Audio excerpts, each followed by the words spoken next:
fantastic. This is GT racing right now. He's got traction, he's got rid of the outside of both of them. Maloney! Oh, he's taken Anderson. Anderson's up top. Oh my God! Oh.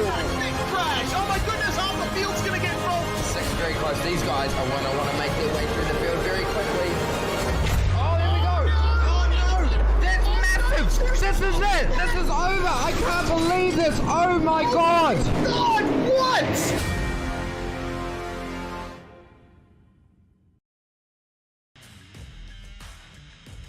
This is your chance to get behind the wheel. The opportunity to race just like the pros. From the grassroots levels, where we all got our start, to the most popular race cars on the planet.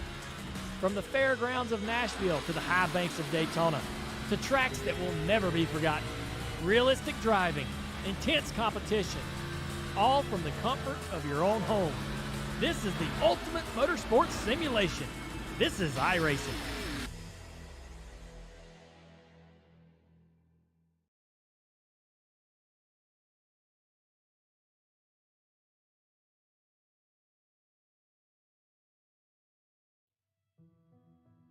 Hello and welcome, ladies and gentlemen, to round 5, races 9 and 10 tonight for the NTE Dry Series Cup, the conclusion of our inaugural Porsche GT Cup challenge here for the NTE series. And we've seen some fantastic racing throughout the course of this little championship so far. Belle, the host for tonight's event, and a very unique circuit. Plenty of concrete, an arm's throw away from every driver working their way around this circuit. Plenty of action to ensue.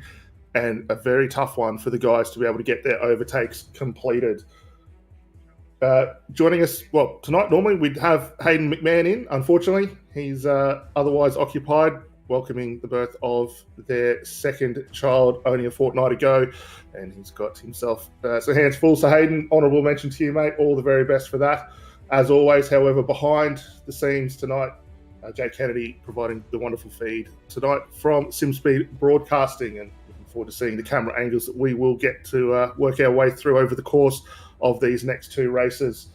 We'll give a quick shout out to our series sponsors who have been wonderful in helping host this championship in its inauguration. Shannons Insurance have been, as always, a wonderful sponsor, not only with the Shannons NTE Cup, but also the Dry Series Cup coming on board for this one here. The Breaking Late podcast do a fantastic job on bringing us all the race highlights after the event, have some very in-depth conversations about how the racing's unfolded, and it's great to get the driver's perspective on that, which you can find on Spotify as well. Roadrunner have been a great support for this series as well, for anyone needing to get some asphalting done, whether it be for car parks, driveways, haulage, clean up. Check out Roadrunners in the NT. Thanks for them coming on as well. And as always, SimSpeed TV, who have been phenomenal this season, coming on board for the inaugural Cup and giving us the fantastic feeds that we've been able to bring to you live over the first 8 rounds and for the remaining 2 rounds to go. If you're new here and you haven't seen the NTE series before, be sure to jump onto the Facebook page, the NTE Series Facebook page, or the nteseries.com.au, where you can find all your live timing, race results, and upcoming championships for the series. It's been an interesting one so far. Points very, very close at the top of the table. We'll have a quick jump through here because we've got some interesting ones to talk about tonight. Currently, Jack Whittis out front on 930 points, ahead of Chris Mitchell, just on 54 points separating out top 2. Guy Leach sitting there in third on 813 points. His teammate Paul Mansell down there in fourth, 774 points. And the big outsider in the top 5, who we might see maybe make a place or 2, John Bradshaw, is there sitting just outside the top 4 there, 674 points locked away for him. Ray Oliver very close in contention there as well, along with Dean Power. Zach Walt-Smith, who's had some interesting up and down races throughout the course of here, finds himself still in that top 8. Jack Swainpole in 9th position. Jared Burns rounding out our top 10 in the championship. And if you haven't seen any of the races previously, we'll quickly duck back to all of our race winners over the first 4 rounds of this championship. Taking out the initial race 1 at Brands Hatch, we saw Jack Whittis coming home with the race 1 bickies ahead of And then in race 2, Jacob Brewer getting the win for that one. Chris Mitchell got himself a win in race 2, or round 2, race 1, ahead of Jack Widders there in race 2. Round 2. Round 3 saw Gianni Luzzi taking the race 1 victory. Now, race 2 was taken home once again by Jack Widders. Round 4 saw Chris Mitchell back on the top step in race 1. And then into race 2, we saw Jack Widders come back after the early pit stop strategy, which he was able to make work quite well for him at Interlagos last time out. Interlagos was an interesting one. It was 2 races as always. Some very different strategies taken by all the drivers out there. We saw a big abundance of pit stops coming early on in that early race, which made the strategy for race 2 very unique, and we saw a lot of guys being able to come home for that one. The big talking point from the first race of round 4 was the car pileup. Just before we went to the green on that one, we saw a car turned around. We did need an aborted start, and we got the Aston Martin safety car back out on circuit to take the field around one more time before the lights officially went green. There's plenty of hard-fought racing up and down throughout that one. And as always, turn 1 saw some big incidents unfold, plenty of carnage from that one, but some great racing throughout the remainder of that race. Race 1, as we said, taken away by Chris Mitchell. Race 2, sorry. Again, plenty of hard-fought racing down in towards turn 1 throughout the entirety of that event and around the back end of that circuit.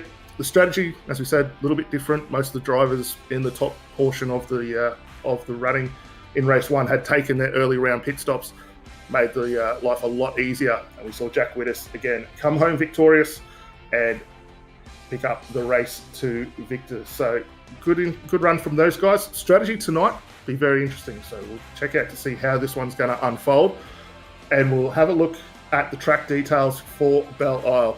Our first street circuit that we've gone to in this championship, a historic one for anyone who's been a fan of IndyCar throughout the years.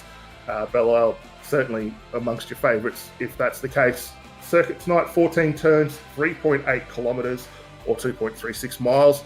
It's a very tricky one. Concrete walls line the circuit around here, and if you put one foot wrong, unfortunately, you will find yourself in that one, and we've seen that only too often. The tricky ones will be tonight, down through turn 7 through 11 around the fountain. The road very tricky to get through. A lot of undulation. The road falls away. The curb's extremely high. So getting power down is going to be all critical for that one. If you are able to get the power down well, though, there are a couple of good overtaking opportunities for the guys to get the moves done and dusted. Turn 3, Central Ave. You can see a big run up there, and we'll keep an eye on that throughout the course of both races tonight. And the other one will be down towards turn 7 before you get into the fountain section. Plenty of overtaking, the track nice and wide through that part of the circuit, and plenty of options for the guys to work their way through and thread the needle on their way up there. The race schedule for tonight, as always, throughout the course of this one, we had a 1 hour practice just previously, which is not too far from wrapping up. At the moment, we've got 3 minutes left on the clock for the qualifying, before we head across to qualifying, which will be a 15-minute shootout, one qualifying session to set the grid for race 1, and then into a 25-minute rolling start race 1 event, quickly followed up by race 2, which will be the final running order from race 1. Again, rolling start for these ones. And the big thing that the guys will need to work out tonight is when to take the pit stop strategy. One mandatory pit stop for all drivers, 2 tyres need to go on, but it's open choice as to when they want to take that pit stop. So we have seen traditionally a lot of guys take it early on, especially for those runners from the mid-pack back, take that pit stop race 1. But as we saw last week out at Interlagos, a lot more of the guys earlier, closer up towards the sharp end of the field, taking that strategy a little bit earlier, which was interesting to see. We've just got shy of a minute left on the clock here. The practice times haven't been coming in thick and fast for the last hour. And interestingly enough, we've got 2 drivers so far in the field who have been able to dip under the magic 1 minute 30 mark, that being Jack Widders on a 1:29.71, and Justin McLean, who held top honours for a very long run throughout the stint. He set himself a 1:29.74, so very competitive in those two cars there. Dean Power a little bit further back. We're just having a quick ride on board through turn 1 and 2 with him and get a good look there at that pit stop exit. He's sitting there in third at the moment, the end of practice with a 1:30.07. So knocking on the door, but very competitive around this circuit at the moment. A few other guys a little bit further back. Guy Leach currently sitting third in our championship. Finds himself in 5th position in the practice times here at the moment. He's at a 1:34.2, so a little bit of room left for him to be able to work his way up towards the sharp end, but we know the racecraft from Guy very, very good there, and we will see him work his way up through the field. Qualifying here not too far from being done, actually 1 second left on the clock, and see that one switch over momentarily. And then we've got the guys out here for 15 minutes of hard, fast qualifying, trying to set that all-important Race 1 starting grid position. The times we see up on screen here at the moment, just a quick recap of where all the guys finished up relative in practice there. You can see Jack Widdist on that 1:29.708, and only 300ths of a second behind Justin McLean. Dean Power a little bit further back there. Chris Mitchell, who currently sitting second in our championship standings there, 4th best time of the practice session. Guy Leach sitting there 5th, sorry. Rob Crisdale, another one to keep an eye out throughout the course of this event there. Very good time from him. That was a 1:34 or 30.4. Seb Murray Westberg, we'll keep an eye on him throughout the course of this one. He's been great in providing us some unique onboard cameras throughout the course of this one there. And again, tonight we'll see him later on with the pedal cam and the VR as he works his way around this fantastic circuit. Ray Oliver's down there in 8th, John Bradshaw up in 9th position. Jack Swainpole just rounding out that top 10 and a touch over a second off the pace. But the guys are out on circuit now, and we will keep a look into how they work their way through the opening few laps here. We'll see the tyres just being built up and the pressures coming into position of where they need to be to go and set that first cracking lap. So have a look here, Seb Murray Westberg on board. Down through that fountain section, it's very tricky through turns 10 and now into 11. The road falls away and you do not have a lot of braking opportunity. But we watch as he works his way around here. We might even hang on board for this one and watch him get his first lap in. And we'll compare the pedal cam work around here with the input of the driver steering as he works his way now up to that final corner and on to start a lap of the Belle Isle circuit.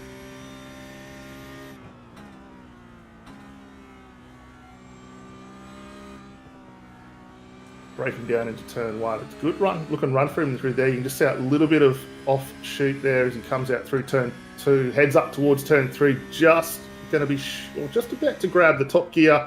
He brakes hard down there and for turn 3. The tyre barrier on the outside here will collect quite a few cars as this one works its way through. The run through 3, 4 looking very, very good. And you can just see the use of the brake pedals trying to get this car slowed down, a lot of undulation and a lot of manipulation of that brake pedal to get the most out of the car as he turns down through 6 and sets himself off towards turn 7. Interestingly, using all the rev range available in the Porsche tonight, flicks it up into 5th gear. You might see him just shy of 6th gear here as he brakes hard down towards turn 7 there.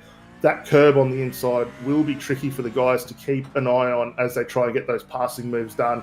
Down in towards 8, you see the car just drop away as it floats in through the corner, up over the curbs through 9, and a long radius into 10. Very short, quick braking there into turn 11. That will catch quite a few guys out here as this one unfolds. And then we get power down once more for the long lap up towards turn 13. It's a quick dab, just held the nose, get it pointed in towards the corner. Turn 13, hard, back on the power. And then what is turn 14, but more like just a glancing kink there as he keeps the foot flat to the floor. And the initial time is very, very good for him, a 1:31.127. So not a bad starting lap. Currently we have Jack Widdis with the quickest provisional time at the moment. He's gone across the line with a 1:30.02. So already flying out on circuit there. As you have a look back at Tyrone Anderson trying to get his car around. It's a nice run for him through turns 1 and 2 there. The 69 entry looking pretty handy, but he has got a little bit of traffic just ahead, so we'll need to keep an eye on that one. Hopefully that's not going to impede his run too much. You see John Bradshaw here just working his way around up towards turn 6 here. That car's looking pretty handy as he tips it in. And gets himself down onto the backstretch, and a new webcam entrant in this one as well, as you see John Bradshaw there down in the bottom right of screen, and he'll be looking to work his way further up the field. Currently sitting provisional second on the grid, 1:30.88, and that's a very good competitive time for him as he works his way through.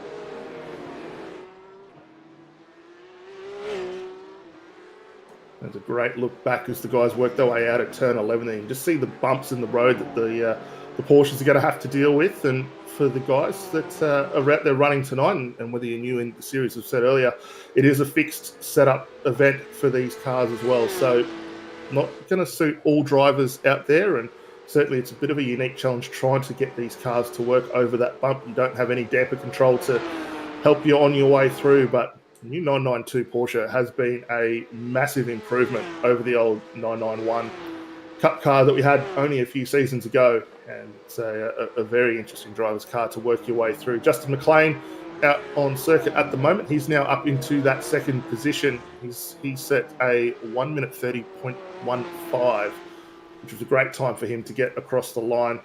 And that promotes him now up into second. Dean Power there in the third position as well. He's got a 1:30.35 on the board. Ray Oliver, who has always been sublime in these cars, especially through the qualifying session there, sits himself at 1:30.64. So we've only got 9/10 of a second covering our top 5 at the moment on circuit. And plenty of opportunity for these guys to work their way through. As we have a look here at Brad Mitchell, just getting himself sorted on the lap out through turn 11. And 12, sorry, and up and towards turn 13, 14. And another one of our drivers tonight with the webcam, and great to see Brad doing his thing behind the wheel there. He works his way through and sets himself on the run up towards turn 3 now. Very close on that outside wall there. Not using any of the peripheral on the triple screens there to get himself through, but looking quite handy as he works the car up towards turn 3 now. Nice steady run into that corner. Probably could have grabbed a little bit more throttle as he tipped that one in, but looking pretty handy there as he works his way through nonetheless.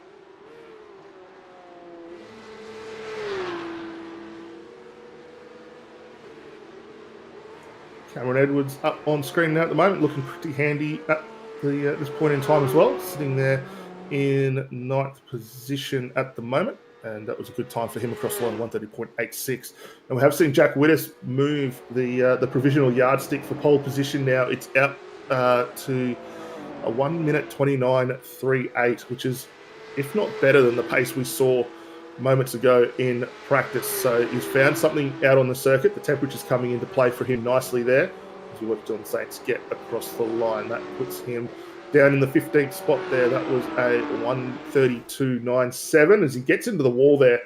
And that's going to be a tricky one to try and avoid, and something that we're potentially going to see all of these drivers make throughout the course of our 2 races tonight. Just picking up that outside wall, turn 2, very easy to do. And for anyone who remembers back to IndyCar about 3 or 4 years ago now, where we saw the safety car find its way into the wall, straight off that corner there.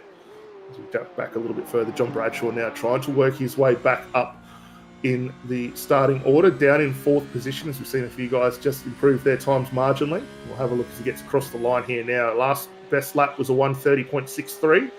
As it comes across the line, not quite good enough to improve on that one, 1:30.7. He will hold on to that 4th position at the moment. We've got our top 2, well actually second and third sitting in the lane, Justin McLean, Dean Power, not back out on circuit there at the moment.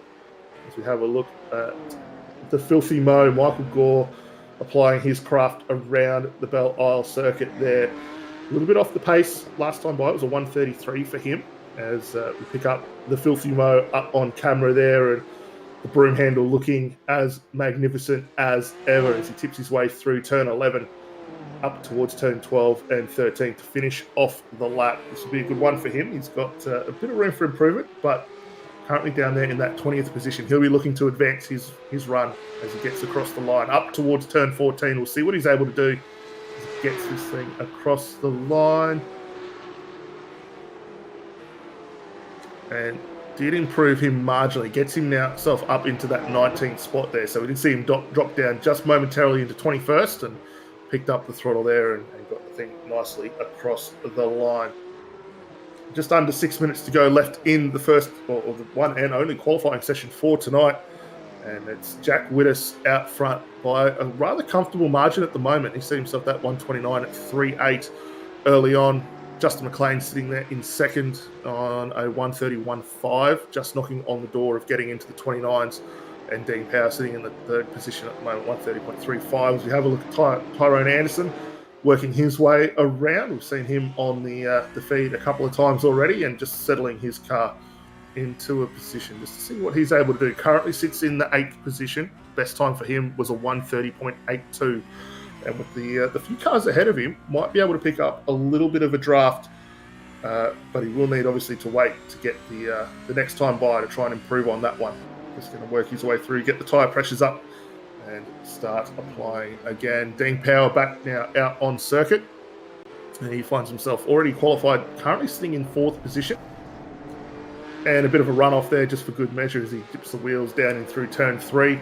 And we've already made comment on this quite a few times throughout the championship season for him, as we see the onboard shot, triple screens in action. I know Hayden will be keeping an eye on that one. Loves the setup that he's got there, the 4 screen just above, giving him all the relevant race information as he works his way through.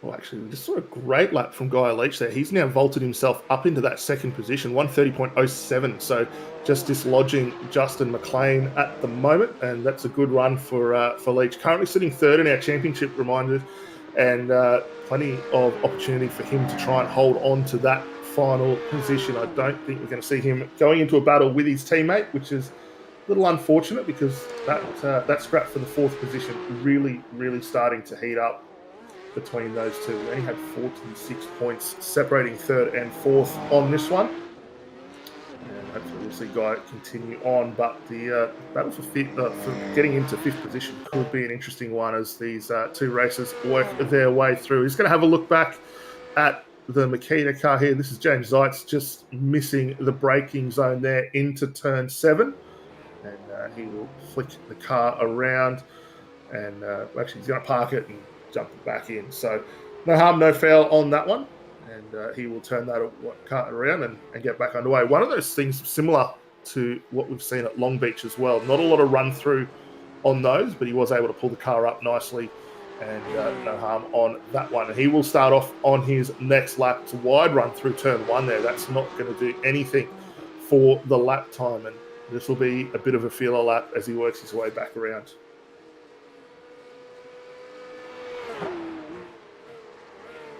Dean Power's looking pretty handy at the moment. Green sectors for him on this lap here. He did a 14.68 in the 2nd sector, an 18.8 in the 3rd sector. We'll see what he's able to put together on the 4th and final sector as he works his way through. The car looks really nice as he pips it through turn 11. Gets the power down nice and smoothly there.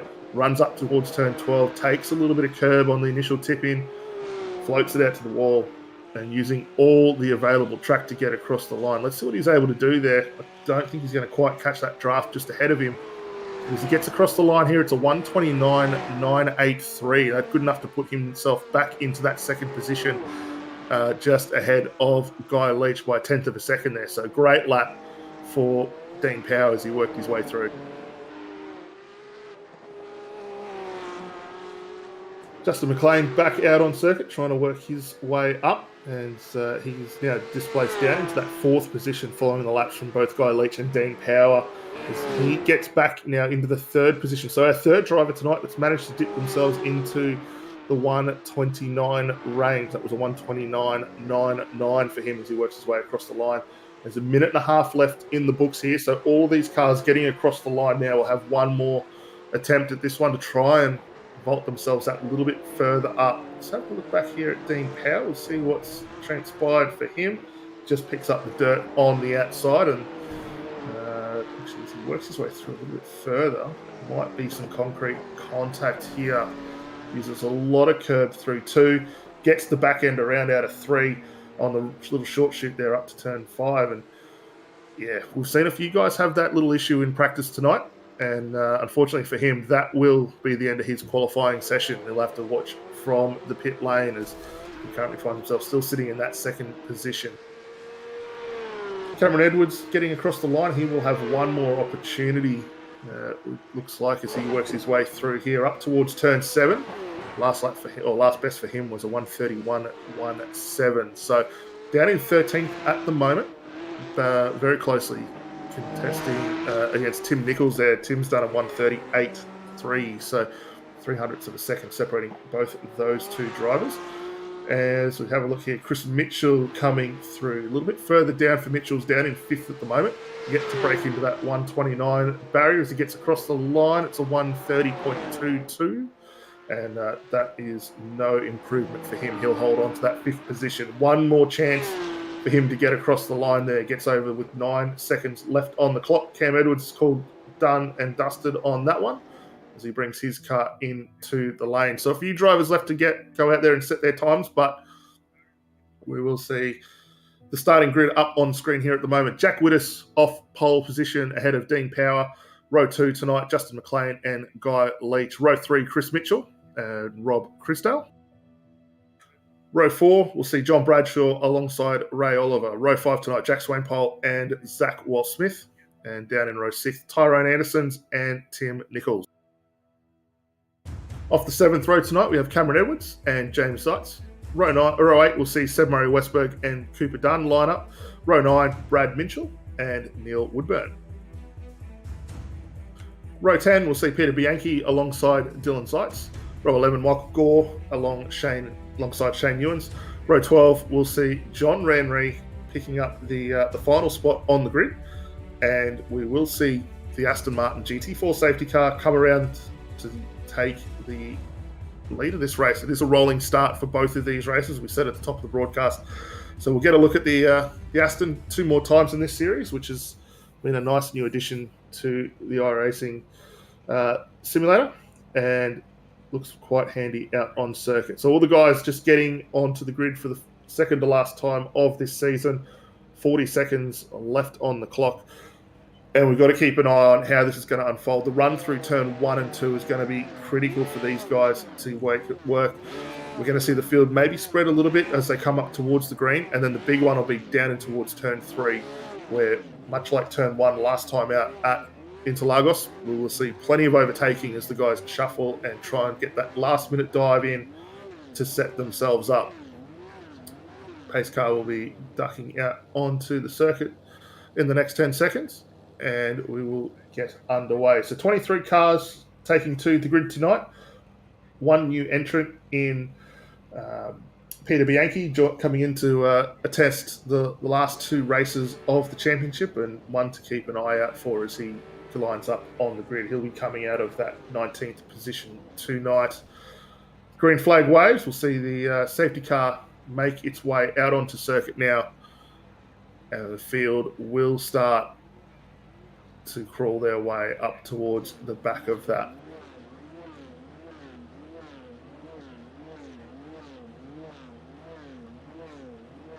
While we wait for that safety car to come, we will quickly just touch on the series sponsors again, who have been fabulous in helping get this inaugural NTE Dry Series Cup up and running.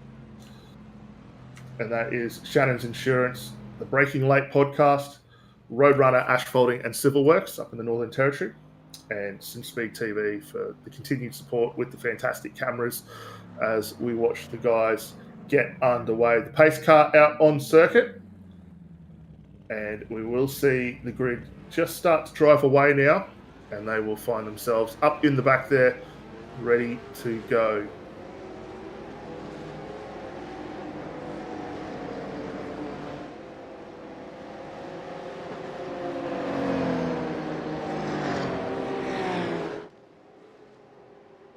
A pretty clean run for everyone, just working their way up onto the back of the Aston Martin GT4, which will give us the guided tour around the Belle Isle circuit. A little bit slower racing pace than what we're going to see for the remainder of this one, but it's a good looking grid as all the drivers align 2 by 2, much like the Noah's Ark, and head themselves around for a steady lap here up towards turn 3. And you won't see too much unfold from this one as they get themselves sorted and try and just get that little bit of heat into these tyres, because they will have lost a bit of temperature while sitting on the grid, trying to keep the fuel burn as minimal as possible so you can keep the right foot in it for as long as possible throughout the course of this one. And this will give them a good chance just to feel out that circuit, try and get the brakes just that little bit warmer, ready to go when we do get across the line here to green. Exiting turn 6 now,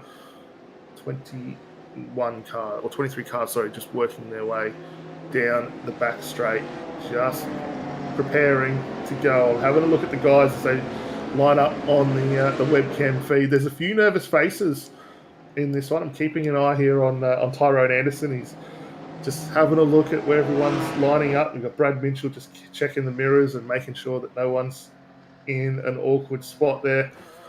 And guys are just going to find their way around here down to this really tricky section, which we will see later on over the course of the event. Provides some interesting racing. The guys try to make those passes, hold on to those positions, and work their way down around the fountain area of the Belle circuit.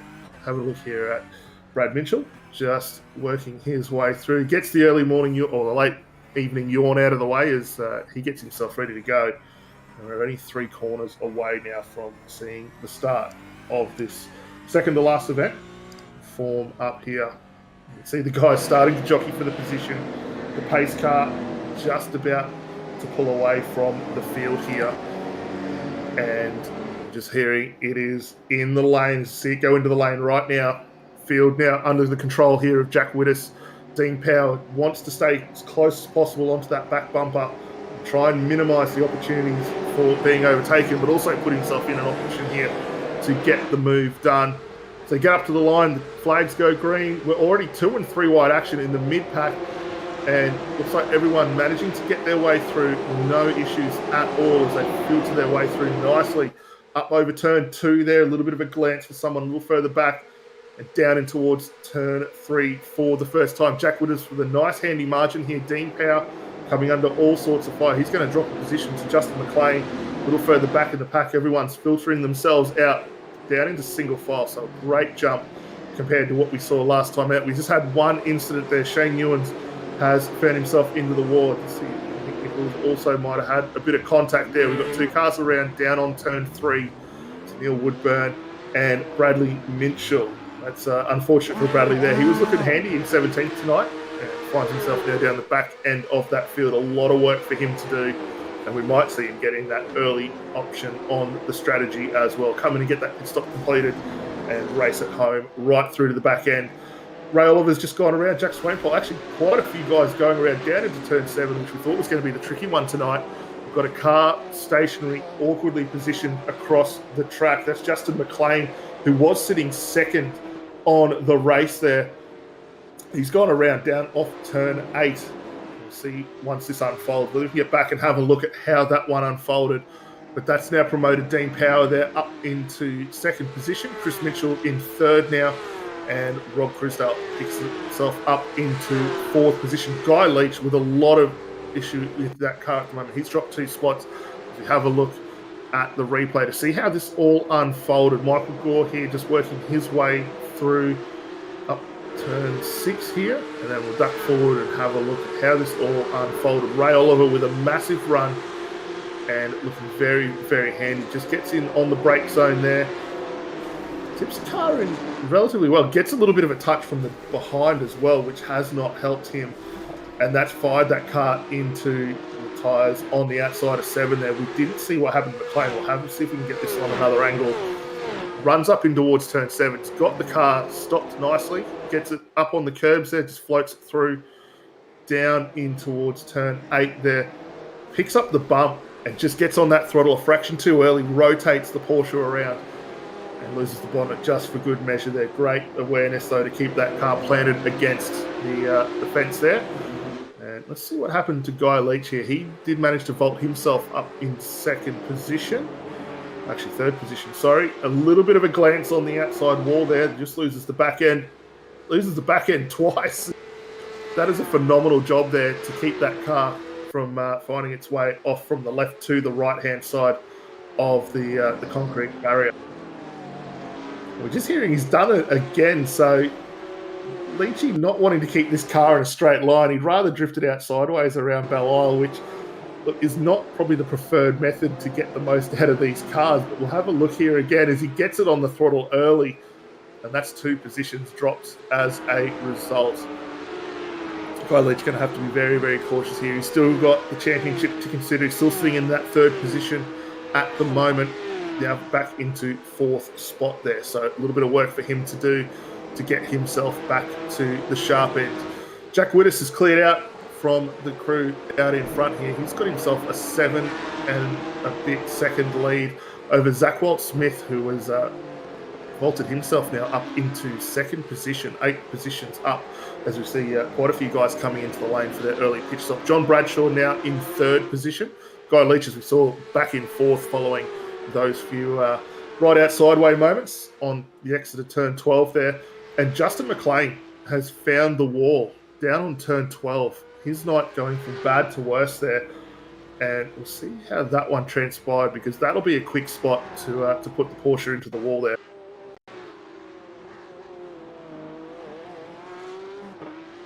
So much like Leachy there, gets the car out of turn 11, not too badly. Run up towards turn 12. Turn 12, all right. Turn 13 just gets a little bit up on that curb, fires it across, just picks up a little bit of the back end on the outside of the curb, of the corner there, and finds his way to the inner side. So that has dropped him a long way down the order.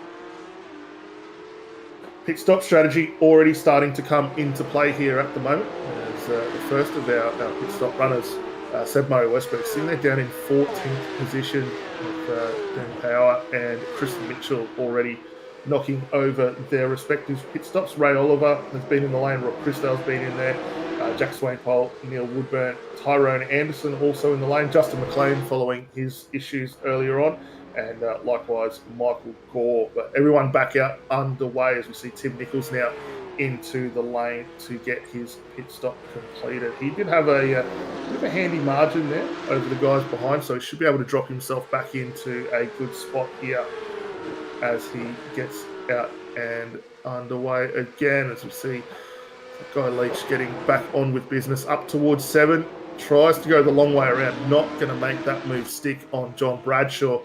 He has to fire it back into the mix. James Zeitz, this will be a great opportunity for him to watch these two battle and look for a weakness or any chink in the armour there as they work their way through 8, 9, 10, up towards turn 11. We've got the eyes on from John Bradshaw there. You can see him just in the bottom right of screen there. Eyes fixed, firmly focused, looking out the front of the 992 there. Guy Leach just pressuring on the back end, and James Zeitz sitting in contention there as well. We've only got 0.6 of a second separating these top 3, or these 3 cars here, sorry, as they run on circuit. Now up towards turn 1 there. Leachy with a great run out of turn 1 in towards turn 2. He's looking for an option there. John's going to have to go very defensive down to 3 to see if he can hold on to this, but there might be an opportunity for the crisscross as Leach just pulls the nose marginally ahead. And down into the braking zone, you see John just holding on to that. Leach has got to go wide, tries to slingshot the car around the outside, and they're still stuck side by side up towards turn 4. This will help for Leach in through 5 here. He's going to be able to slot that one across the nose there and picks up the position. Great racing from both of those two there, as they did give just enough momentum for either one to work their way through. Look here at Chris Mitchell. It did pop up on the issues that he'd had a bit of a moment here. So it's up towards turn 10 and 11. Gets the car in through 11. And just like we saw earlier on for Guy, just gets on that power. The bounce in these cars really not working well around the Belle Isle circuit. A few of these drivers just getting that power down a little bit too quickly. And as a result, we're seeing them rotate these cars around. Out front, it is a very commanding lead at the moment for Jack Widdis. He's growing that gap out to 11 seconds, would you believe? We're already not on 10, or just over 10 minutes into this one, an 11-second advantage at the moment. Zach Walt-Smith comes across the line. He's down into now in second position, 8 positions gained for him there. Guy Leach now back into that third spot. All these guys yet to make their pit stop, as we see a car down the escape chute there of turn 7. That's Rob Crisdale. And Rob, fortunately, was able to back that car up. Now waiting for the field to clear, and he will slot himself back into position. Let's have a look at how that one unfolded on the brake zone into 7. Just couldn't get it slowed up. Knew he was going for that wall, and a great avoidance by Crisdale there. Just releases the brake, gets the car turned back across into the slip lane, and no harm in that one. Just a couple of positions lost for good measure. Seitz is held pretty firm here, down in 5th position at the moment. Got John Bradshaw, who we saw just a moment ago in a phenomenal scrap there with Guy Leach through the opening 4 to 5 corners of this circuit. Both those two running side by side, but Seitz not letting go of this one. Cameron Edwards going to try and vie himself into position here as well. You can see that 4th car in the back of frame, the red nose on the Porsche there. He's down in 6th position. He's gained 7 spots as the opening pit stops and incidents have cycled their way through. He's looking pretty handy here at the moment. 8/10 of a second he needs to find, however, to get on the back of Seitz if he wants to be in for a challenge here to gain a couple of more positions. So Shane Newens has had himself a bit of a moment out on circuit. That car should be away and okay, however.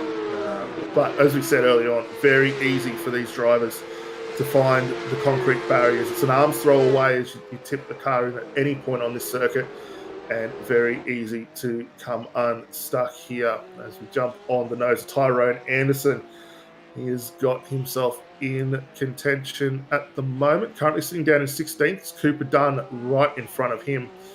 And for Tyrone, we saw him have a couple of moments earlier on. He's dropped 6 spots from where he started race 1 at the moment, down there in 17th position.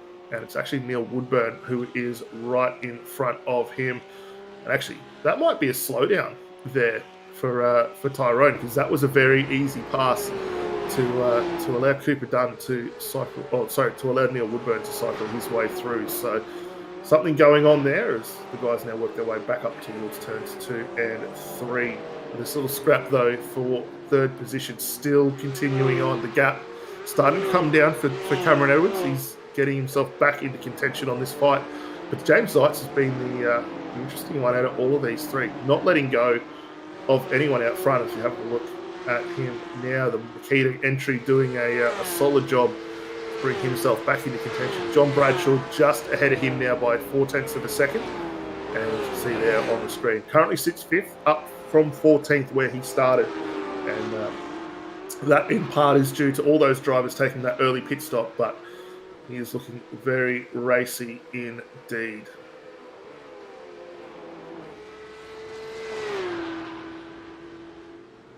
John Van Ree now entering the pit lane, so he's going to juck in from the 10th position and get his pit stop done, and that will be an interesting one. We'll keep an eye on where that will drop him out. Sebmary Westberg's already gone through on him, with Van Ree as well. So down and away for Mitchell, and he's going to get himself back. Well, actually, Mitchell's gone through. Van Ree down and away, currently sitting in 14th spot at the moment. So he's come in 10th, back into 14th.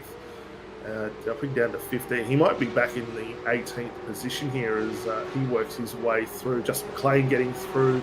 Woodburn getting through. Tyrone Anderson going to just sweep past as for John Van Ree coming out with those guys battling just ahead of him. That'll be like fire to the moth there. He will be trying to latch onto the back of this, knowing that he can pull himself back into contention and gain a couple of spots. Guy Leach just starting to extend a little bit of a gap advantage now over John Bradshaw. It's out to 1.5 seconds, and he has got his eyes firmly affixed on the car in second place. That's Zach Walt-Smith. You can just see him in front at the bottom of the screen right now. And Leach, even though that car is as tore up as it is, he is doing a stellar job to make his way through. Last time through for Leach, he was a 1:36.62 against Zach Walt-Smith of a 131 to 6. So 6/10 advantage here, and Guy Leach has cut that gap down to absolute nothing as they work their way up through turns 3, 4, and get ready for the run down the long back straight between 6 and 7 here. Good look at these guys just working their way through, applying the racecraft here, and Leachy on the back. As we've got another car around. Now that might be Cooper Dunn here, who's had a moment back into 16th spot, and we'll have a look to see how this one transpired. But it's another one of those issues down towards turn 11 here. So he gets the car in. It's a little unsettled on the exit there, pulls it up just as he glances across the wall there. So no major damage, but just goes to show how easy it is for these guys to have a moment out on circuit here tonight. As we duck on board with Leach now, he's got Zach Walt-Smith just ahead of him. 6/10 of a second is all that separates these two for first and second in the race at the moment. Neither of these two have come in for that early or the one mandatory pit stop they do need to complete throughout either one of the two races tonight. But it's a battle for young and old here at the moment as they work their way across the line. One more time, 7 minutes on the clock here. Leach with plenty of time in hand to set up this move there. You see the cars just working as they get over 2, up towards turn 3, and this will be a good workout for him, especially with the wheels in these cars moving around as much as they do. A lot of confidence and commitment required to get through this circuit at the speed that these guys are doing it here. And you can just see that gap continuing to come down in favour of Leach. It's down to 5/10 of a second, up through turn 5, in towards turn 6 now. Leach is getting back into that spot. Should be able to pick the draft up quite nicely, but it's going to be touch and go whether he's in contention at this point down towards turn 7. These guys are just extending nicely now ahead of John Bradshaw, James Zeitz, Cameron Edwards. That battle for the 4th, 5th and 6th still continuing on a little further behind. Michael Gore has just had a massive moment there down in turn 7 as we were watching the leaders go through. He has collected the barrier and gets himself back underway. We'll wait for this to all sort itself out, and we'll come back and have a look at how that one unfolded for him. But if anything, that has helped just a little here for Zach Walt-Smith as we duck back to the replay.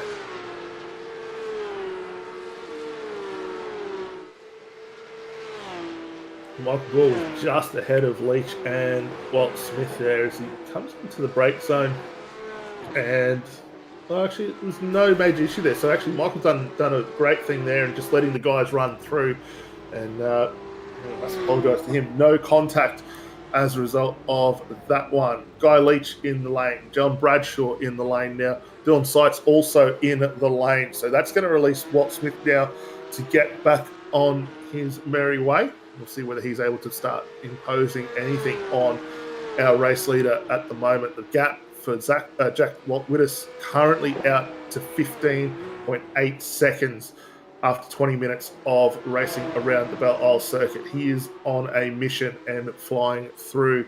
The guys back out on circuit now. You see Guy Leach has come out down in the 8th position, and he's got John Bradshaw still in behind him, and Seb Murray-Westberg just in front. Murray-Westberg doing a phenomenal job just to get that car back in front, and he's going the long way around. We saw this move done about 5 laps ago from Guy Leach on John Bradshaw, and we've just seen the return serve there. Murray-Westberg doing a good job just to position that car around the outside, sets himself up for the run out of 5 up towards turn 6, but now he's got Guy Leach in the tow. A little bit of lap traffic here, which shouldn't impact either of these two.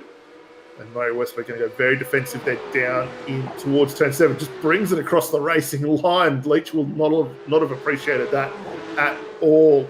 Not a lot of braking left in that one for either of those two. As we have a look at Murray-Westberg on the lower of screen, the VR on, focusing as they work their way through 10 and 11 up towards the infamous turn 11 here. We've already seen plenty of cars go around. Leachy keeps it on the straight and narrow. Power down nicely there. John Bradshaw just hovering in the back of this one. And we might keep a look here off the back of the nose here of Murray-Westberg. You see the pedal cam in action and the little flick there as he gets himself set across the line. This will be a great one. We might turn up the volume here and we'll watch these guys work their way around an intense battle around the streets of Belle Isle.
Just saw there some phenomenal battling from both Murray Westberg and Guy Leach. Leach putting on the move back on the inside this time. We've already seen him go around the outside of turns 3, 4, and 5.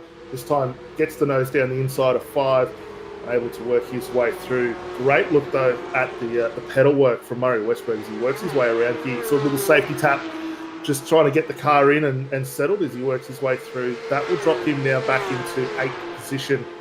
And of our drivers that have come in to take the early pit stops and set their strategies up, it is Guy Leach, Murray Westberg, the two that are leading the charge home now. So with a minute and a half left on the clock, they're going to be in good stead going into race 2 momentarily here. Jack Widdis continuing on out front. 2 laps left for him as he gets across the line now. He's growing that gap out to 19.2 seconds. And he has been virtually unheaded since this one got underway. Saw a little bit of contact or potential contact at the opening start of the lap. Fortunately, we saw Dean Power go around. But since then, Widdis has been phenomenal in the way he's driven this course. Walt Smith up into 2nd position. James Sykes sitting there in 3rd. Cameron Edwards still holding on to 4th position. Have a look here at John Van Ree. This is a little further down the order, down in 18th position. We'll see what's unfolded here up towards turn 3 it is, and just a little bit of side-to-side contact there as he loses position there down in towards turn 3. A few more guys having a couple of incidents. Looks like Michael Gore's had a moment there. Dean Power having another one, and Tim Nichols as Murray Westberg now and John Bradshaw still continuing on. Bradshaw just in behind Westberg, another one of our drivers tonight with the webcam on. This will be their final lap around the Belle circuit, and you can just see him closing in under brakes up in towards turn 3. A little bit of a lock up there for Murray Westberg and a little bit of an internet glitch just to throw good measure there, and that'll unsettle John just a fraction. See him closing in up towards turn 4, tips the car in nicely, uses all the road on the exit of 4-5 up in towards turn 6. Both drivers leaving a little bit on the inside there. It's a little bit different with these cars sitting on the left-hand the left-hand side, as opposed to the right. You might see in the supercars, but managing very well to get these things through here up towards turn 7 as he runs it through nicely. Doesn't use the curb, and I think that's a little bit of a ploy here, trying to keep the car settled and get the drive off that corner there. As Murray Westberg floats through 9, 10, up towards 11. Can he get the good drive out of here? A little bit of a lock-up for his efforts there. Runs it wide, keeps the power down. So no harm, no foul in that one. These guys are going to battle it all the way to the checkered flag here. Down through 11, 12. A little bit of curb there, no issues on the exit. And we'll see these guys come home in their continued running order. Tyrone Anderson there in the wall, down in turn 7 there. So he's had a bit of a brake fade issue for him there, and that's put that car nose first. As we'll have a few more guys getting on with it. Jack Widdis bringing himself across to complete the lap.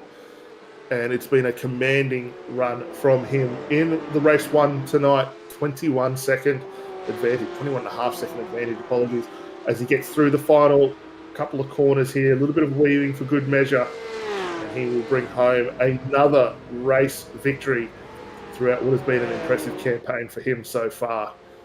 That's a solid drive there. Started first, finishes first. Can't ask for anything better than that. Jack Walt Smith having a scrap. He's going to get himself across the line. Ray Oliver and Chris Mitchell, the battle for 10th position at the moment as well. These guys now in towards turn 7. A little bit of a lock up there for Ray Oliver. It's going to be tough for Mitchell to get the move done through the swing, through the fountain here as he floats it in. Uses a lot of curb there. You can see the bottoming out of these cars as it tips through 10 up towards 11. Gets it settled there, picks up that curb on the exit, fires it through. And unless Ray Oliver has a bit of a moment here, and we won't try and put the mockers on him too early, it might be that these two will keep that positions as they go. Down through 12 up towards 13, 14, and he tips it across the line. Ray Oliver will get himself home in that 10th position. Chris Mitchell home in 11th tonight. It's all about damage limitation for Chris there. Still got to consider the championship he's going to be in a good position when we switch over to race 2. Race results up on your screen at the moment. Jack Wittes, as we said, took a commanding victory to come home with the win tonight. Zach Walt-Smith gets himself home in 2nd position. James Seitz in 3rd. Cam Edwards in 4th. Peter Bianchi, good drive from him with the first time in the Porsche series tonight, getting home in 5th position. Brad Mitchell comes home in 6th position following his early spin on lap 1. Guy Leach, the first of our drivers that have taken the pit stop tonight, home in 7th. Seb Murray-Westberg in 8th. John Bradshaw in 9th. Ray Oliver gets home in the 10th spot. 11th was Chris Mitchell. Jack Swainpole in 12th. Justin McLean comes home in 13th tonight. Cooper Dunn in 14th. Neil Woodburn there in 15th. Dylan Seitz in 16th tonight, ahead of Rob Crisdale and John Van Ree in 18th. Tyrone Anderson, we saw have a bit of a moment there, in 19th. Tim Nichols in 20th. Michael Gore there doing a good job just to avoid any impedance on his run home. Gets home in 21st ahead of Dean Power, who had a shocker by all accounts after that spin in race 1. And Shane Newlan's coming home in 23rd position, 3 laps down off the race there. As we get ready to cut across for race 2 momentarily, quick mention of the Southern Cross E-Series coming up next round 7 on Wednesday, August 14th. Spa Francorchamps in the Porsche GTE one-mate category. A great race and great circuit to see those cars out on track. So be sure to tune in to SimSpeed on Wednesday, August 28th to check out all the action.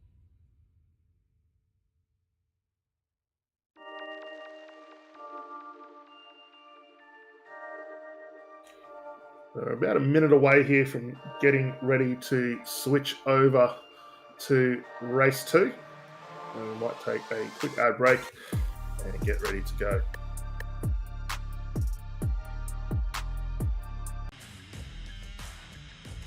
This is your chance to get behind the wheel. The opportunity to race just like the pros. From the grassroots levels, where we all got our start, to the most popular race cars on the planet. From the fairgrounds of Nashville to the high banks of Daytona, to tracks that will never be forgotten. Realistic driving, intense competition, all from the comfort of your own home. This is the ultimate motorsports simulation. This is iRacing.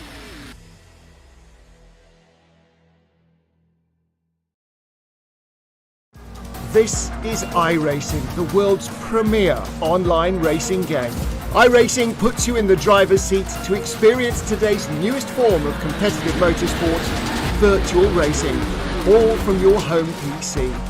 Race virtually in endorsed series from NASCAR, IndyCar, IMSA, the World of Outlaws, Aussie Supercars and more. Take on legendary circuits like Daytona, Silverstone and the Nürburgring. Join iRacing's global online racing community and get on track today at iRacing.com.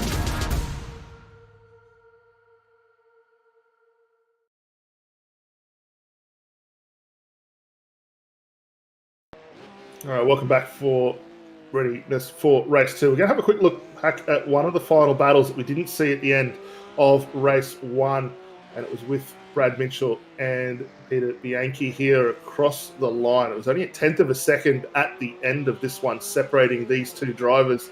And if you have a look off the nose here of Mitchell, you can see the run he got out of turn 12 up towards 13, 14, just in the back end, and then a little bit of braking there for good measure, and that sends Bianchi off into the tyre barrier. But that was a great finish for both of those guys to get themselves into contention.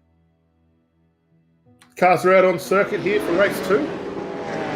Not too far away from getting back into the action. The racing has been hard and fast already tonight, and we will see as the race unfolds there. Our top 7 drivers still yet to come down and complete their mandatory 1 pit stop tonight. So that will make things very interesting when you consider like Guy Leach, Seb Murray-Westberg, who were very quick when things unfolded down there in 8th and 9th respectively, won't need to come in at any point throughout this race for tyres. They can press on and get themselves into contention. And we've still got the battle for the championship still heating up between both Jack Widders and Chris Mitchell. Mitchell, though, did take that early race 1 pit stop, so he will definitely be looking to get the points on board here, and he's got to do whatever he can to minimise that change in position if he wants to get himself out of second position tonight in the ladder and potentially take home the inaugural championship victory. Guy Leach looking very handy there, still in third in the point standing, and he is all but sewing that one up with a good finish here in the season finale race and round tonight. Round 5, race 10 tonight from Belle Isle. As I said in the opening intro there, for anyone who may not have been to Belle Isle in the recent past on iRacing, it's 14 turns tonight, 3.8 kilometres for all the drivers to work their way around, or 2.36 miles if you're tuning in from America. And a very tricky one, as we saw in the opening run. The concrete around here and the street roads, very tricky to get the most out of these cars. So plenty of guys have issues down through turn 11 and 12, and some big passing opportunities down towards turns 3 and 7 on this street circuit. We're not too far away from the pace car making its way into the lane here, as the field just about ready to get underway. It will be Jack Widders who will lead us off the line here again. It's a good jump from him. Zach Smith, though, gets the move done across turn 1 quickly, back into contention. Widders comes through and gets himself back in at the spot there. James Zeitz now up into second position. The field gets themselves through 1 and 2 without any issues. The next one will be down and towards turn 3. You can already see 2 and 3 wide action as they head down into the chute, trying to get that car stopped. Guy Leach just holding on to his spot. He has got himself now in 7th position. John Bradshaw trying to go the long way around, and Leachy just giving him enough room to work through there, and he will gain a position as Seb Murray Westberg now down a couple of spots from where he started, and he needs to press on. We have got one car around. That was Bradley Mitchell, going around early off the exit of turn 6 there, and he has parked that car up, lets the field cycle its way through. Doesn't look like any damage on it, as he just got on the power a fraction too early, and that'll be the big talking point throughout the course of this event. Further down the field, Shane Ewan's had a moment as well. So we see plenty of action down here now in the fountain section. Guys getting some passing done, which traditionally you would not see too much of, especially in these cars. So good awareness for those guys to be able to work their way through. Out front, however, Jack Widders got 2-second advantage at the moment over Zach Smith. James Zeitz sitting in third. Cam Edwards still holding on to 4th position. Peter Bianchi in the lane. Now, there was a bit of damage down the back end of that Porsche, so he will drop himself out of contention. He'll be hoping with the pace that he had earlier on in race 1, he can bring himself back into the fray. Very early pit stop, and he's got that done and dusted at the earliest opportunity. A little further back here as you have a look at James Zeitz. Zach Smith in the mix here. Cameron Edwards also in the mix. These guys still need to come down the lane for their pit stop. Guy Leach, sitting in 5th position, is the first of our runners who is effective race leader once the pit stop cycle through. So keep an eye on the time scoring on the left of screen there. He is just ahead of Chris Mitchell. Mitchell sitting still 2nd in our championship at the moment. As we have a look back at the battle for 2nd and 3rd, Walt Smith here, and actually it's 3rd and 4th, Cam Edwards, trying to go the long way around through 7. Not going to be able to make that stick, and has to just drop back into line here as he uses all the road to work his way through. It's a good little scrap here between these guys. Neither blinking at this stage, but we will see one of them come down the lane sooner rather than later, as Dean Power has had a moment down in turn 7, and that's one of the first drivers to have that little issue in the second race tonight. We've already seen it plenty of times there in race 1. Watch the guys now continue on. Jack Widders continuing to extend the margin at the moment. It was a 1:29.96 for him, so already into the 29 range, which we saw in qualifying earlier on. The gap 3.9 seconds at the moment. Our first incident there with the 515, no issues, and racing continuing. So that done and dusted. 18 minutes left on the clock for these guys to work their way through. And battle here at the moment, third and fourth still heating up. A little further back going on as well as we have a look at these top guys getting ready to go here. As keep an eye there on Guy Leach, third in frame at the moment, with Chris Mitchell right in behind. Both of those two, as we said, have already come down the lane for their pit stops. Leachy up 2 spots from where he started in the second race tonight, up into 5th now from 7th position. Chris Mitchell has gained 5 as a result of those cars having some issues, and a few drivers coming into the lane subsequently to complete their pit stops as well. And he is looking very handy here at the moment. Guy Leach doesn't need to get himself involved too much in this scrap. He knows that those two in front of him need to come down the lane to get those pit stops completed. Seb Murray-Westberg is falling down the order here as well. Just notice him down in 9th position as the field continue to work their way through. So not a great run for him. And right in behind was that Cooper Dunn, having a moment there, just gets the car out sideways, collects the wall, doesn't look like too much damage as a result. He hit it rather squarely, and actually he's got the meatball, so that he's going to have to come back in the lane here at the earliest opportunity, and that's going to be his night done and dusted, unfortunately. We'll have a look at how that one unfolded, because it was a fast hit into the wall here. And as we look down through turn 11, he gets a good run there in the braking zone on Murray-Westberg. And as they work their way up towards turn 12 here, floats the car in, the back end just steps away. And actually, it was a lot harder hit into the fence than I initially thought there. The back end going away, the car riding up over the concrete barrier. I am very surprised to see that he did not try and fire that thing across and get it into the pit lane as soon as that happened. But that's a tough hit in the wall in one of these Porsches. And it's a long lap to get that car back around before he can go into the lane.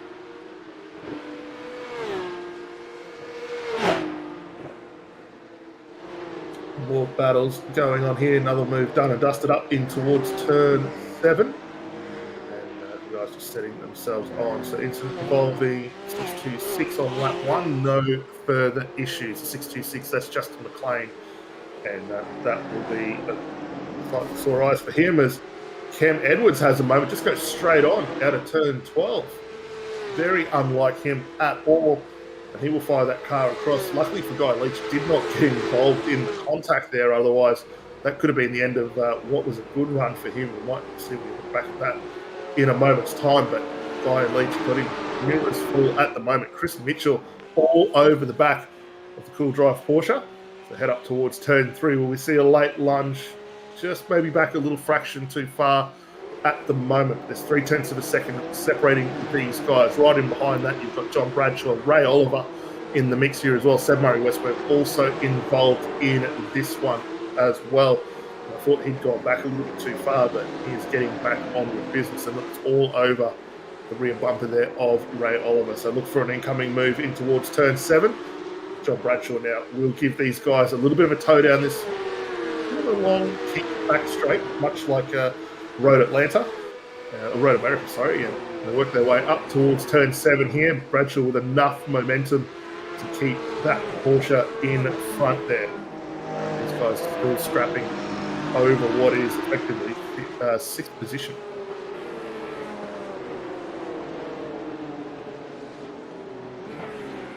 Zach Walt-Smith's got to be wondering what he needs to do here at the front of this little train. He is not that far from coming in the lane, as we've got more cars around at turn 7. Is that Michael Gore involved in that one? The Filthy Mo. He is not having a good run around the streets of Belle Isle. Let's have a look at how this one unfolded. It's down off the back of turn 6, 7, up towards turn 7. And it's a nice looking run on the way in. Just misses the brake zone, and unlike what we saw from Rob Crisdale early on, not able to release the brakes in time to get that car turned around, and subsequently we see another driver going in just in behind, and unforced error there for him as well. And it was Brad Minchell just missing the braking zone, and again, already committed, couldn't release the brakes to avoid the tyre barrier, and does find his way in. So he'll come down the lane one more time. We did see him in race 1 actually coming down the lane getting his pit stop completed. So he did come down the lane in race 1, and he'll get that stop completed now. As we go back up towards the front end of town, Guy Leach still sitting there in 4th position. Chris Mitchell right in behind John Bradshaw a little further back, and Zach Watt-Smith leading this train of cars. Watt-Smith just counting down the time, I think, trying to extend as long as he can to minimise the loss that he's going to take when he comes in for his pit stop here at the moment. But it is starting to hold Guy Leach up back in the 1 minute 30.3, 30.5 range at the moment. When we compare that to what our leader's doing out front, Jack Widders, last time through from him, a 1:30.09. So they are starting to sacrifice a little bit of time here. And if anything, this is going to work out nicely for Widders, who still has yet to come down the lane to complete his pit stop tonight. And a bit of time left for him to go, as Brad Minchell now around in the Porsche there. He is not having a good run. We've already seen the little run off there in turn 7. And that is another moment out on circuit there. This is on the run up towards turn 4 here. So he gets the car tipped in and gets through there pretty all right. Up towards turn 5, let's see how this unfolds. Up on the curbs there, and around she goes. Fortunately, no one in sight there. Otherwise, that would have been a bad day for a freight train of cars coming through behind. We would have seen a massive wreck as a result of that one. Change for third position at the moment. Guy Leach has managed to get himself through on Walt Smith now, and he is looking to try and extend a bit of a margin. Chris Mitchell now the next driver in line, trying to get this positional move done on Mitchell. This will get him now into the effective 2nd spot on the circuit once the pit stops cycle themselves through. As we see a drive-through penalty there issued to car 21. That's still on sites for contact on the 999. So Site's going to have to come through out of 15th, serve a drive-through penalty as a result of that one. Widders continuing to extend his margin now out to 10 seconds. James Zeitz sitting there in 3rd spot, further 10 seconds off. Guy Leach 2 seconds back from him in 3rd, with Zach Watt-Smith half a second behind, but still yet to come down the lane for his pit stop tonight. Chris Mitchell further half a second behind as well. And we've got John Bradshaw, Ray Oliver still holding on to that 8th position ahead of Seb Murray-Westberg. It's a great drive from Ray, who has been very consistent throughout the course of this championship. And we have a look there at Justin McLean, thinking about sticking the nose in to turn 3 a little further back than probably what he needed to do on the end there of Seb Murray-Westberg. But Murray-Westberg just parking that car in all the right spots here at the moment as he works his way around the circuit down onto that long back straight.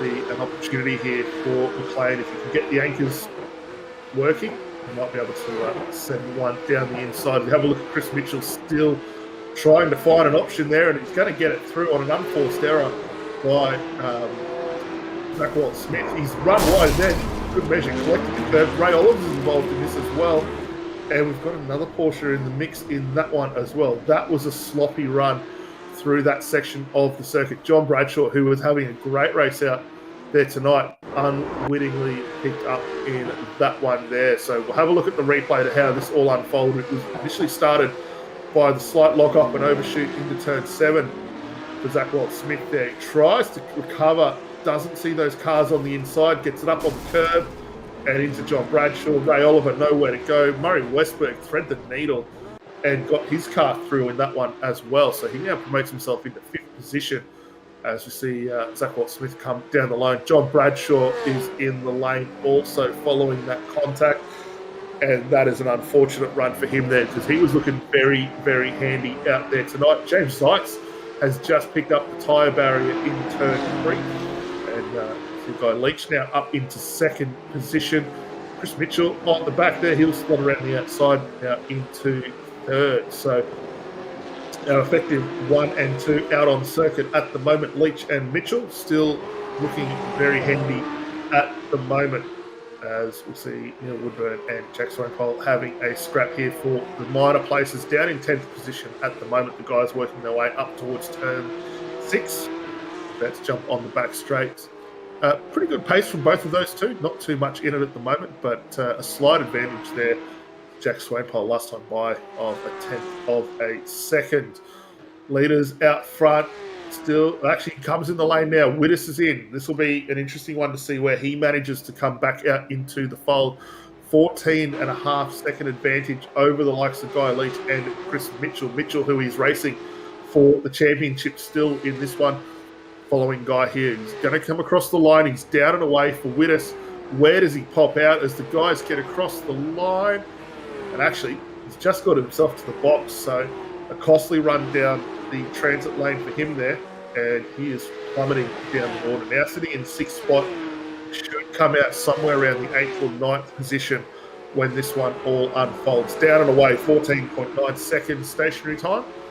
And he will come himself back into 9th, just ahead of, who is that? That's Jack Swainpole there in the 10th spot as well. So that's a hefty positional loss, considering he had a 10.5-second advantage on the run into the lane there. So didn't quite work out for him, unfortunately, as the top two now pressing on with business. I can guarantee you Chris Mitchell would like nothing more than to grab another top step on the podium. He's already gained one throughout the course of this championship, and he is really starting to apply the pressure on the back of Guy Leach. The guys worked their way up through 9, 10, in towards 11, where we saw in race 1 Guy Leach get the Cool Drive Porsche all the way out sideways. Have a look here at another incident that has unfolded. Who's involved in this? So Murray Westberg working his way through. This is on the run up towards turn 7 here. And is this another overshoot on the brake zone? It is. Runs it wide, gets the car pulled up, and has to rotate it around, and for good measure just finds himself in the tyre barrier there. So Murray Westberg, as a result of that, all the way down in 11th position at the moment. He was looking very, very heavy out there on the paper, as James Zeitz now in the lane, the Makita entry back in the lane. If anyone's still looking for their Makita, it's in the lane right now.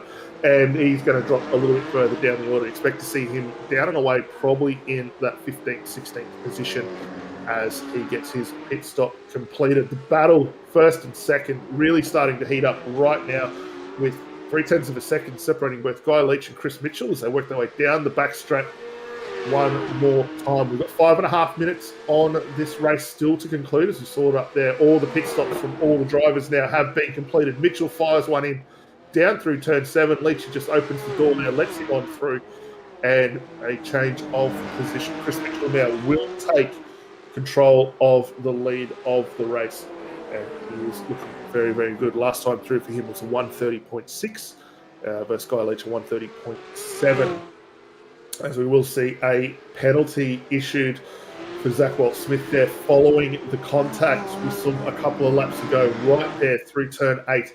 He will have a drive-through penalty for car contact with the 989, and that was John Bradshaw, who had a moment there in a result of that one. Cooper Dunn, likewise, just having an issue there down into turn 7. And it has caught all of these drivers out here tonight, whether it be practice, qualifying, picked up quite a few guys with some issues. And we now see a rejoin issue there for the 662. So he will have to come back in, and I've actually been warned for that one. So not too much left on the books there, as Anderson very defensive up towards turn 3 on Jack Wittes. This is a battle for 5th position. Wittes now going to get himself into 4th. I'm surprised that Tyrone let him go through that easily, especially being on the inside of that corner there. He had plenty of opportunity to hold that one up, but Wittes looking to gain as many points as possible with 4 minutes left in the book for Series 1, Round 5 here of the NTE Dry Series Cup. Still Tyrone Anderson doing well. He's going to have to keep on measure with that one. Chris Mitchell has started to clear out now since getting past Guy Leach. The gap has grown 1.8 seconds and increasing out to 2 seconds now as the guys go to complete their lap. Ray Oliver, who we did see get involved in that earlier contact with Zach Watt-Smith has been able to hold on to that third position as a result now. And he is up 7 spots, but he's going to have to be cautious here because he's going to have a very fast charging Jack Wittes in behind, trying to gain a little bit of an advantage. 10 seconds back is a long way to come from to try and gain that position. So have to keep an eye on how that one, actually sorry, 2 seconds is going to be a big one for him to be able to get into spot there. Down the inside into turn 1, Anderson and Swainpole. And that's battle for 5th and 6th at the moment. Anderson fortunately able to get that car across the lane. A little bit of a stop and a rejoin. And that was a big one. And just have a look here at the replay of how that one unfolded. The overlap not quite on. And we're right on board here with Swainpole as he gets his way up through turn 13, up towards turn 14 here across the line. And you can see he's already 2 car lengths back, has a big lunge down in towards turn 1, just rubs on the back edge of the Porsche there, and over she goes into the fence. Fortunately, did not pick anyone else up because that was a fast charging car on the way through. I think that might have been Neil Woodburn just threading the needle on that one, and he was fortunate not to make any contact, but potentially we'll see Swainpole with a penalty. He did redress the position and hold on to let Anderson get through, but I'm sure Race Control will have a solid look at that one. Battle for 7th still going on. Half a second separating both Murray Westberg and Neil Woodburn. Scrappers say for 7th spot on circuit at the moment. Rob Crisdale just ahead of these guys. You can just see at the bottom of the frame there. And he is trying to claw his way further forward as we have a look at our leading 2 cars on circuit. Actually, it's a leading trio at the moment. You can see them all in frame there, as it is Chris Mitchell, Guy Leach and Ray Oliver working their way around. 2 laps left in the books for Season 1 of the NTE Dry Series Cup, and the final 2 laps for Round 5, Race 2 tonight. And it's been a hard-fought one, both races 1 and 2 tonight, for all of these drivers out there. Wittes at the moment still setting purple sectors. I just saw last time through for him was a 129.74. So with those 2 fresh tyres on the back end, as another car's gone around. Did anyone avoid that? It was Shane Newens. He's gone around. Oh, he's in a tricky spot here to rotate that car on the exit of turn 2, sorry, and then cannot light the car up. So got to be keeping an eye on that relative box to make sure no one comes around on him. And he's got away with it. So fortunately for him there, he's done what the safety car did a few years ago at Belle Isle in the IndyCar race. And he's parked it around off the exit of turn 2.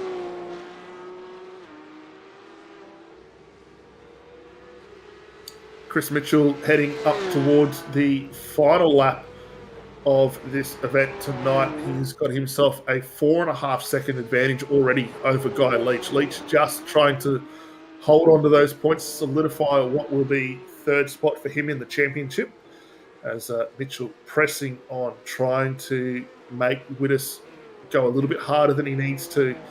And actually, Wittes already still flying. Last 2 laps for him have been purple across the board. It was another 129.59 for Wittes, continuing to try and bring that gap down. It's still sitting at the moment of 6.5 seconds down from Ray Oliver, but he's done well to bring it back from what was 10 seconds a handful of laps ago. As you see the battles continuing on between Anderson and Swainpole. We saw these guys having that massive contact a lap ago, and back into to fight over 8th and 9th position still. Anderson very nicely done with a defensive run down the inside of turn 3 there, and holding on at the moment. They'll head up towards turn 5.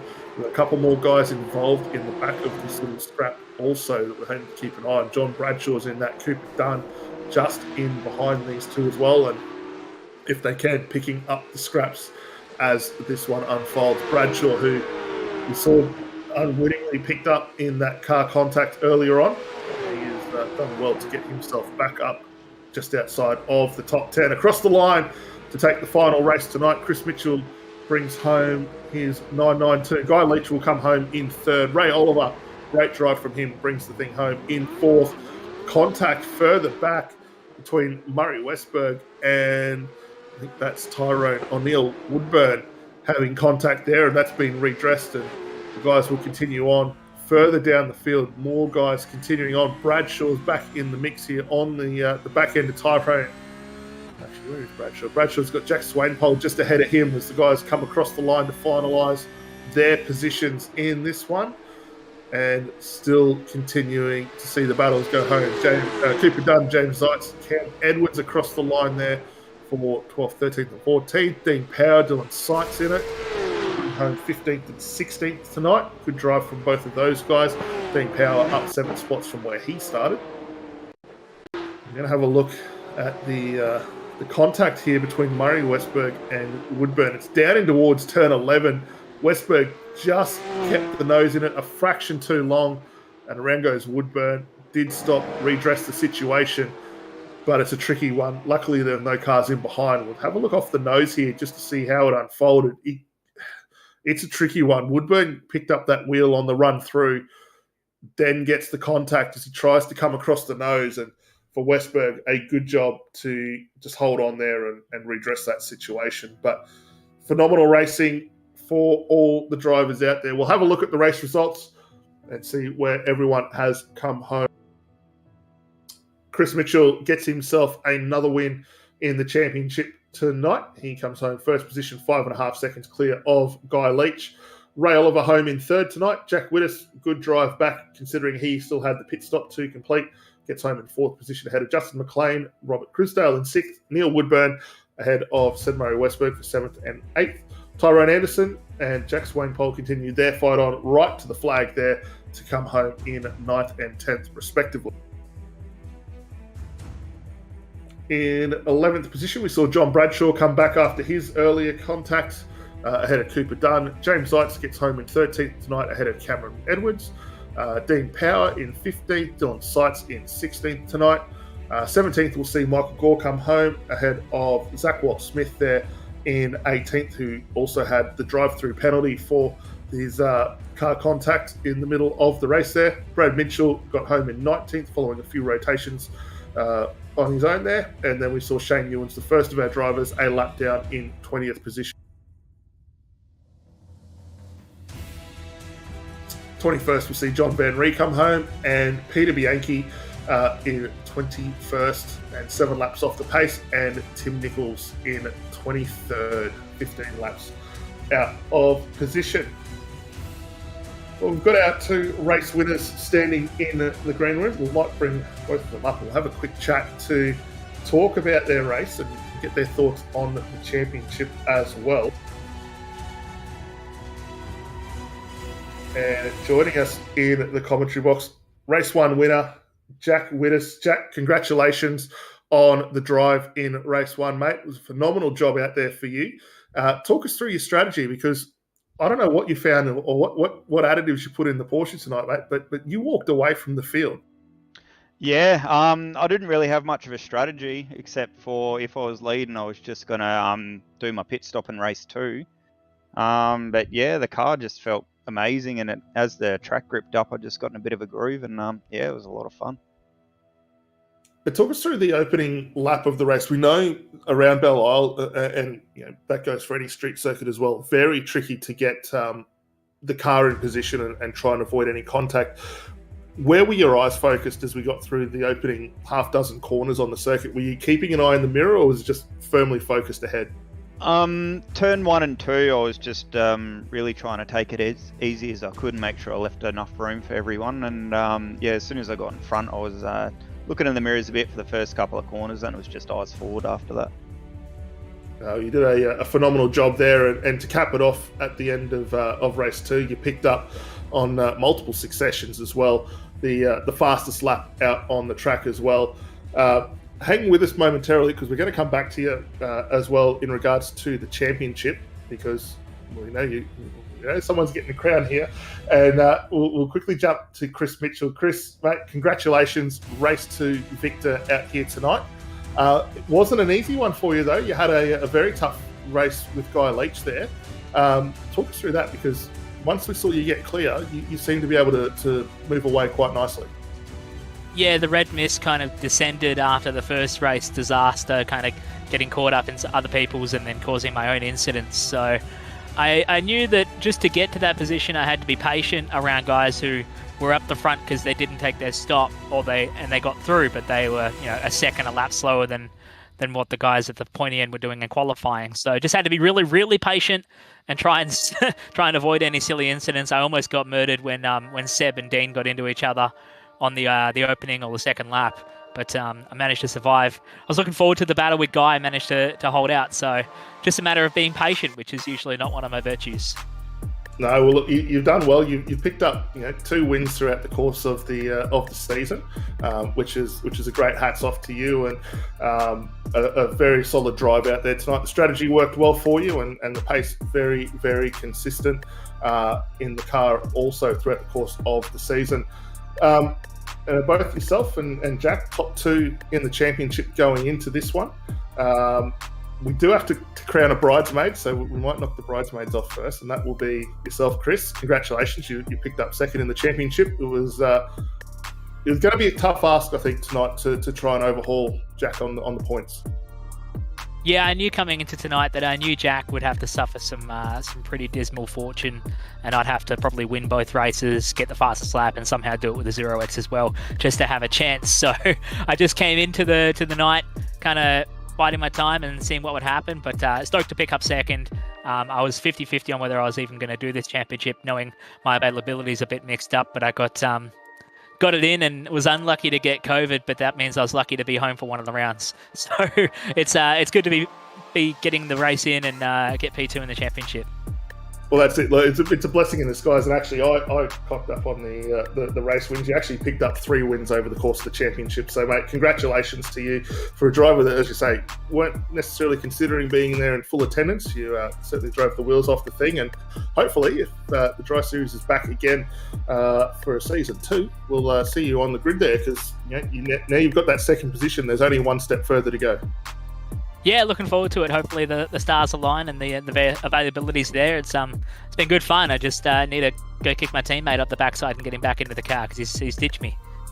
Well, yeah, we noticed Gianni not out there, and hopefully we'll get to see him back out there, because he was another one of those very quick competitors. Did take a win, race 1 around 3. So great to see him hopefully back out on the track as well for the preceding season. We'll turn our attention quickly to the inaugural NTE Dry Series Cup champion, Jack Wittes. Mate, congratulations first and foremost. You drove phenomenally throughout the course of the season. 6 wins to yourself in total over the course of what was 10 races. Talk us through it, mate. You drove the wheels off this thing. Is there anything you can't drive? I haven't found anything that I've disliked yet, if that helps. But yeah, look, the series has been really good fun, and there's some really good competition there, like Chris and Gianni and everyone, and yeah, it's just been a lot of fun.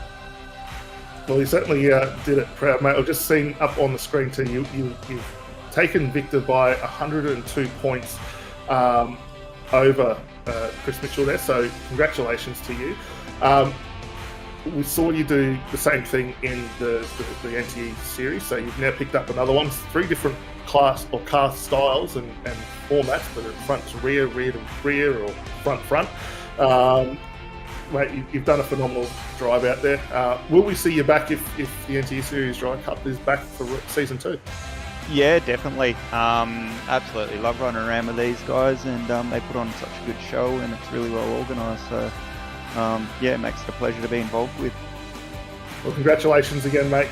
Enjoy the victors tonight, and hope you got in some good celebration donuts at the end of that one. We also will give Guy Leach a big shout as well. He took in 3rd position in the championship tonight as well. So fantastic drive from all of our competitors in the NTE Dry Series Cup. We have some sponsors that we need to thank for their support in coming on to help provide such a fabulous inaugural season of the Porsche One Make Series for the NTE, and that is Shannons Insurance, the Breaking Late podcast, who will have a phenomenal recap of not only this round, but I'm assuming also the series for this championship as well. Roadrunner Construction or Asphalting and Silverworks up in the Northern Territory, they've been a big supporter of this one right from race 1, round 1. And as always, SimSpeed TV, they have been phenomenal in providing the absolutely stunning graphics that we've seen throughout the course of the championship, the excellent camera work, and they've done a hell of a job in bringing us all the live action tonight.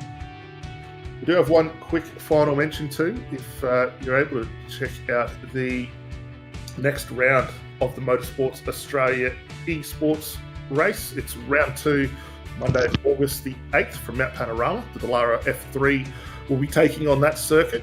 Formula cars around Bathurst, a little bit different to what we've seen from the supercars and the Porsches and the GTE, but definitely hard and fast racing across the mountain. So tune in on August 8th at 6:45 Australian Eastern Standard Time for that one.